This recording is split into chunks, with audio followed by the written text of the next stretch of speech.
E aí, uma matéria da Folha aí, pra gente ilustrar, Ti, coloca pra gente. Governo Lula planeja mais de 1 bilhão em emendas em meio à votação do arcabouço. O governo Lula fez campanha falando que seria contra essa moeda de trocas, né? Chegou a chamar as emendas de relator de maior esquema de corrupção da atualidade, orçamento secreto, bolsolão. E aí,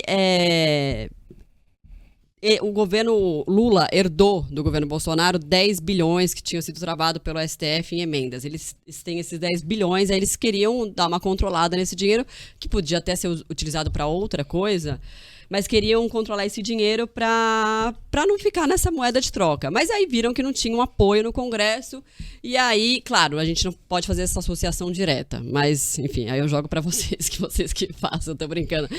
Mas aí o que acontece? Não tem apoio, e aí o governo federal começou a liberar essas emendas, né, que é esse dinheiro.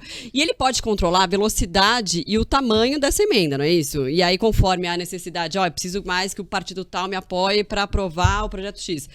Vamos liberar mais para X, não é isso? Ele libera, só que o que acontece com essas emendas, que agora começaram a chamar emenda de relator, por quê? Porque é do Lula, quando era do Bolsonaro, era orçamento secreto. Era orçamento secreto. E é orçamento secreto. Bolsolão. É uma coisa que o próprio Lula falou que é a maior vergonha da história do Brasil. Você sabe que eles estão pegando o orçamento com o dever de transparência e não estão prestando contas de tudo ali, como é que é gasto, para quem que passou, quem é o deputado que fez a requisição. Isso é uma das maiores vergonhas da história do Brasil.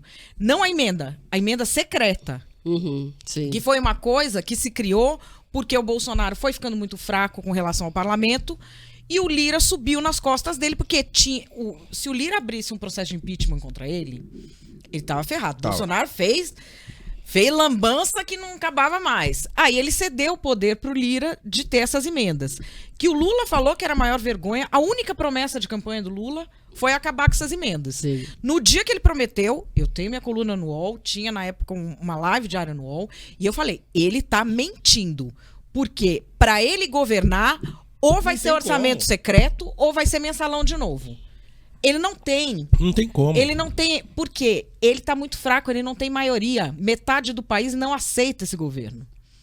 E ele faz de tudo para que continue assim. Aí o que acontece? Ele, nas votações, está querendo liberar essa emenda de orçamento secreto. Porque a emenda de orçamento secreto é o bônus sem o ônus. Você lança lá o hospital no interior, entrega a ambulância junto com o prefeito, onde você se elege, mas o seu nome não sai no jornal dizendo que você pegou a emenda e está votando com o governo, entendeu? Tanto que teve gente do PT que pegou do Bolsonaro.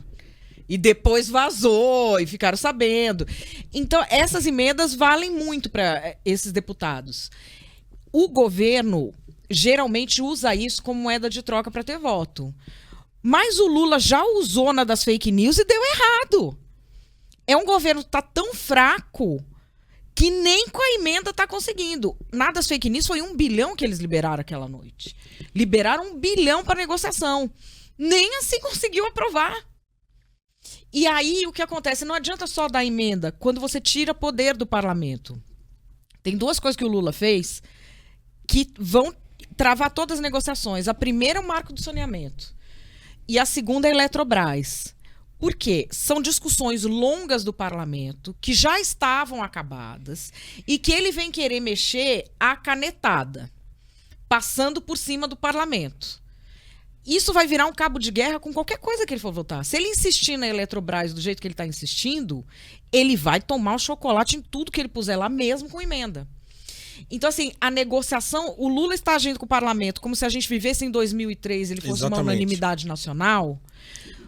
Hoje, o presidente não tem o mesmo poder que ele tinha. O presidente da Câmara, o poder que o presidente da Câmara ganhou de 2003 para cá é imenso.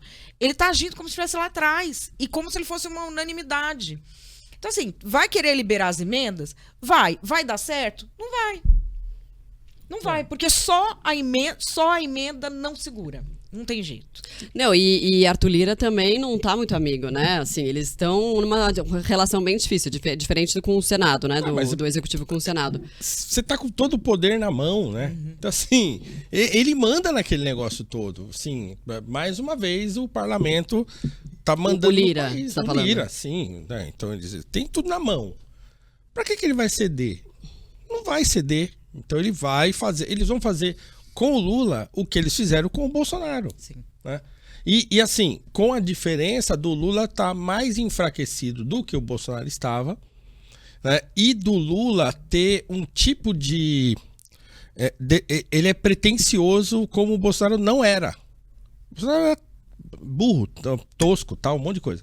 Mas ele não era pretensioso. O Lula é pretensioso. Então ele acha que, não, eu vou acabar com a guerra se eu levar os caras para tomar uma cerveja, sabe?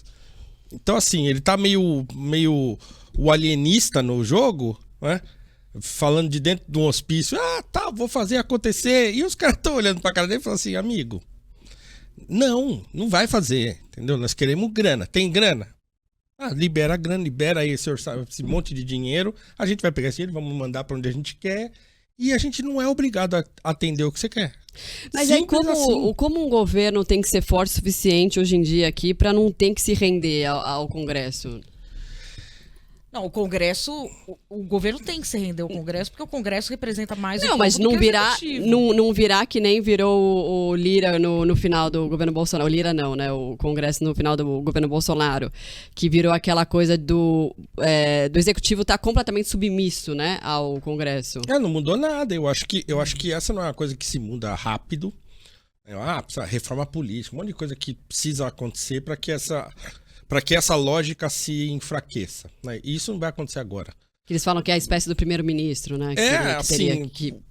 Tá tudo rolando aqui. organizado para funcionar desse jeito que funciona. Então, assim, como é que muda isso? É só eleger um outro presidente que não esses dois que polarizam o país? Melhora, mas assim... Talvez melhore. A gente tem um problema estrutural que a Constituição de 88 foi feita para um regime parlamentarista. Se tinha certeza de que o parlamentarismo iria ganhar. E aí nós estamos num regime presidencialista com uma constituição do parlamentarismo. E ela não dá certo por quê? Porque no parlamentarismo você divide a função de Estado é do presidente da República e de governo é do primeiro-ministro. Então o presidente está lá para fazer as funções de Estado, receber chefes estrangeiros, tratar das coisas de longo prazo. Se surge uma crise de governabilidade que nem a gente tem agora, cai o gabinete do primeiro-ministro, elege outro. Uhum. E aí se muda o equilíbrio de forças. A nossa Constituição é preparada para isso. Então, quando você tem um cara que ele perde o equilíbrio de forças e ele não tem como mudar nada ali, ele fica encalacrado. Esse é o problema. A gente tem um problema estrutural, que é por isso que o Paulo falou da reforma política.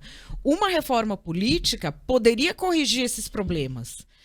Mas também uma reforma política ela vai fazer com que se elejam pessoas que não são as que estão no parlamento agora. Ela vai dar outra dinâmica ao poder. Então eles não votam reforma política. Simples assim, né? E o povo vota em gente cada vez mais rampeira, né? Tá, porque E aquela antimanicomial, eu falei, vai tirar agora todo mundo do manicômio e já inscreve no partido que a gente vota também. É isso. Mas, e no final do governo Bolsonaro tinha essa discussão, né? De votar um novo sistema parlamentarista, né? De ter um sistema Eles parlamentarista, algo falaram assim. tem semipresidencialismo, É, um que eles negócio falaram. É, Mas acho que era porque era o Bolsonaro, cara. Você vai falar, meu, o que a gente faz? Meu querido, aquele cavalo doido ali, você fala, Jesus, o que fazemos? Aí reza, Michele, não adianta, expulsa demônio, e não, já tentou, leva lá um monte, vamos expulsar os demônios daqui, não deu certo, deu certo. Continuou o demônio lá dentro. Aí, o que vai fazer? Aí fala assim, tenta alguma coisa. Aí começou a falar, vamos fazer o semipresidente. Que eu nem entendi até hoje o que era isso. Eles começaram a falar, acho que de desespero. Pode ser. De desespero. Porque eu não vejo também como é que você vai explicar pro seu Zé o que é um semipresidencialismo. É o cara que é presidente, mas não é. Não, a gente que trabalha com isso não entendeu o que era a ideia dos caras, né? Enfim. É isso, a gente tem uma situação que não é nova, né? Então, quer dizer, quem tá... Eu tenho muito bode dessas discussões, porque é sempre assim, a gente fica discutindo aqui e a gente não consegue, digamos assim, sequer projetar mais ou menos o que esses caras vão fazer. Assim. O que a gente tem certeza é que eles vão fazer aquilo que é menos danoso para eles próprios. Sim. Sempre é assim. Todo projeto de lei, tudo que esses caras vão lá e votam, todas as coisas que acontecem lá, acontecem assim. se isso aqui for menos prejudicial para nós, a gente vota. Se for mais, a gente não vota. E a sociedade está em último plano nesse negócio todo. Os nossos interesses, interesses da sociedade civil e tal, isso aí é de menos. Então, o nosso sistema ele funciona para alimentar a si próprio. Infelizmente, é assim que a gente vive hoje. A política do Brasil é isso. Os políticos vivem se retroalimentando. A sociedade é um detalhe para eles. Então, o arcabouço fiscal, o não sei o que, assim. Por que se for essa a intenção mesmo, se fosse, por que o Lula é tão preocupado em ajudar os mais pobres? Ele porque esse é o eleitor dele, meu Deus do céu. Porque se não fosse, ele não tá nem aí. Então, assim, é o meu eleitor. Então eu vou lá, eu vou fazer um esforço para que essas pessoas daqui a 4 anos se lembrem de mim. Ou, sabe, você ligar para um fulano que era candidato a deputado agora o ano passado e ele parecia pinto no lixo nos podcasts, todo ele ia tal. Aí agora se elegeu. Aí a gente ligou para ele para chamar ele lá pro Noir.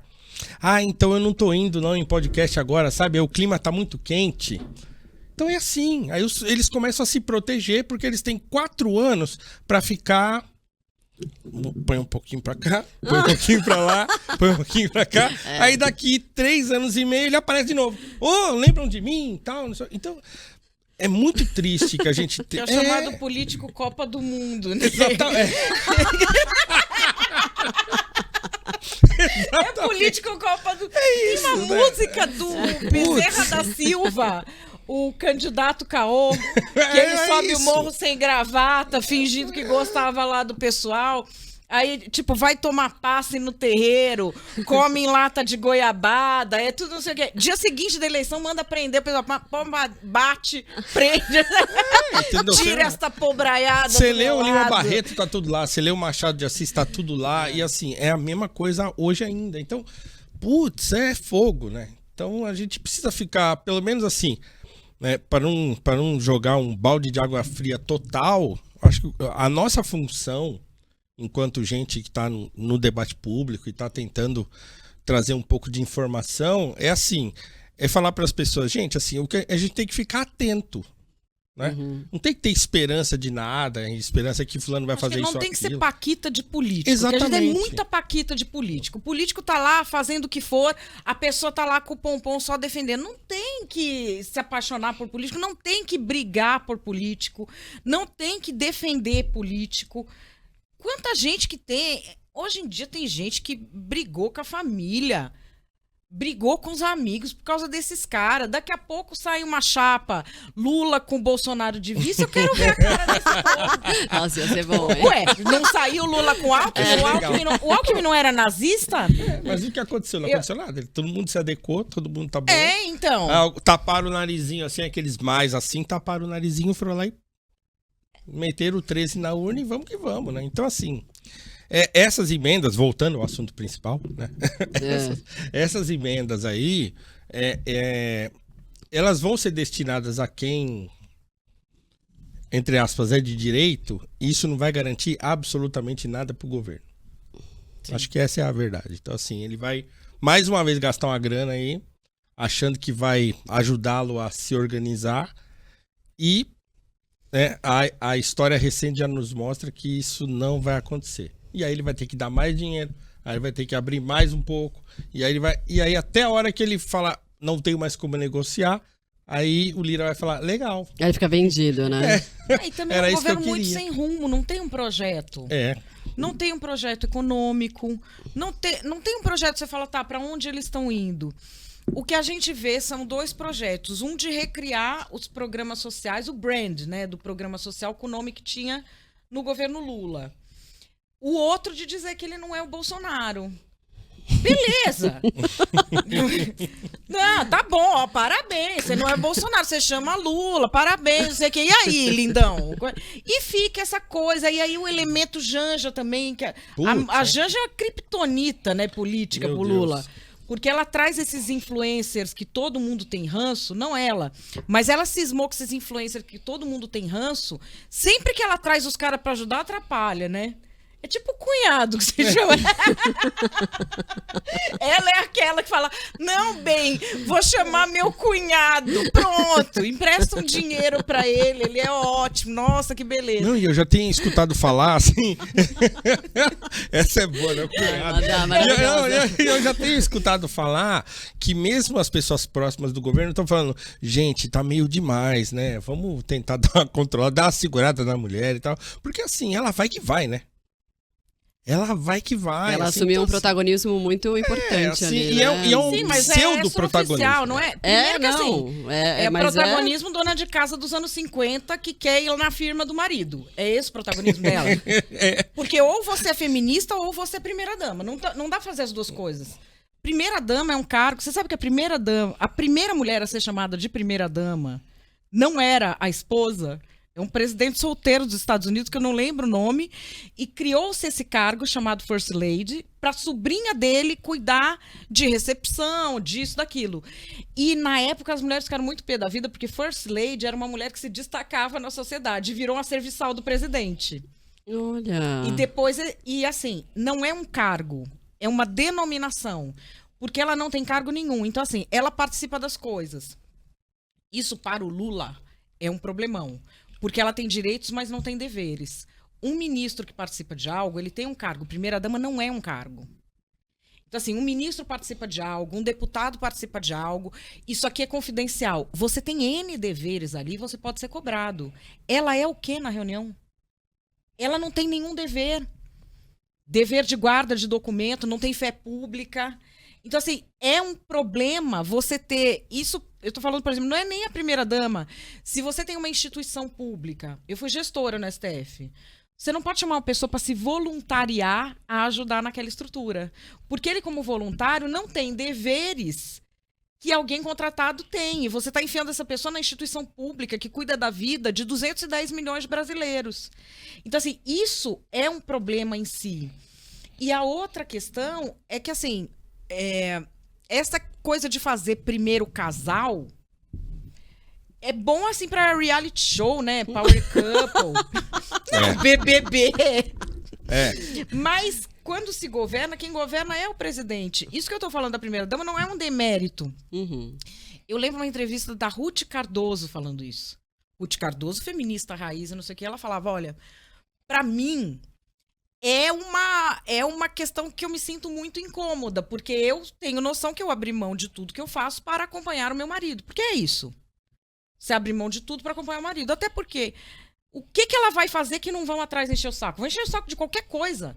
Ela não pode fazer nada. Então, geralmente, o que as primeiras damas fazem? Vou citar a Michelle Obama, a Ruth Cardoso, que são mulheres que as pessoas têm um carinho, uma consideração. Elas escolhem uma área de atuação. Então, se concentram naquilo, né? Se concentram naquilo. A Michelle Obama se concentrou na área de saúde, exercícios físicos e não sei o quê. A Ruth Cardoso foi fazer a questão da educação. E sempre sabendo que o holofote não é dela. Ninguém votou nela. E é uma coisa assim que eu, como mulher, eu acho que dizer que a primeira-dama ocupou um espaço, pra gente é muito ruim, porque o homem sempre quer a gente em posição que ele põe e ele tira. Primeira-dama, se o presidente separar dela, ela tá na rua no dia seguinte. E os homens querem a gente sempre em posição assim. Então, eu acho que tem que dar o tempero ali. E ela tem... A questão isso não tem nada a ver com a relação do casal. Ele pode ter alta consideração por ela, mas a estrutura é uma estrutura de outros tempos, né? É verdade.